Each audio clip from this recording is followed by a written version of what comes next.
Freehold భూముల రిజిస్ట్రేషన్కు తప్పని నిరీక్షణ. వైకాపా ప్రభుత్వ హయాంలో నిషిద్ధ జాబితా నుంచి తప్పించిన అసైన్డ్ భూముల రిజిస్ట్రేషన్కు మరికొద్ది నెలల్లో నిరీక్షణ తప్పేలా కనపడటం లేదు. వచ్చే అక్టోబర్ వరకు ఈ రిజిస్ట్రేషన్లు జరగవు. అసైన్డ్ భూములు పొంది 20 ఏళ్లు దాటిన లబ్ధిదారులకు జగన్ ప్రభుత్వం యాజమాన్య హక్కులు కల్పిస్తూ ఉత్తర్వులు ఇచ్చింది. సుమారు 13 లక్షల ఎకరాలను అప్పట్లో నిషిద్ధ జాబితా నుంచి తొలగించారు. ఇందులో అవకతవకలపై కూటమి ప్రభుత్వం అధ్యయనం చేయించింది.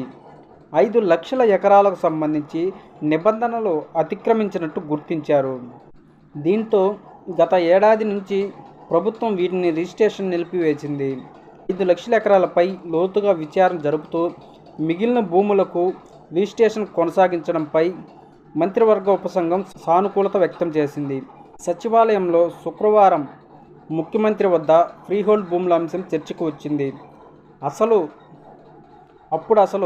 ఈ భూములు ఏ ప్రాంతంలో ఉన్నాయి,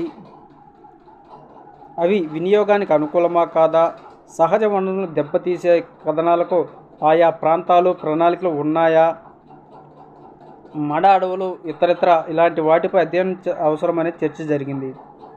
ఈ క్రమంలో అక్టోబర్ 2 నాటికి మంత్రివర్గ ఉపసంఘం తుది నివేదికను సమర్పించాలని ముఖ్యమంత్రి సమక్షంలో నిర్ణయించారు. అప్పటి వరకు ఫ్రీహోల్డ్ భూములకు రిజిస్ట్రేషన్ జరిగే పరిస్థితి కనిపించడం లేదు.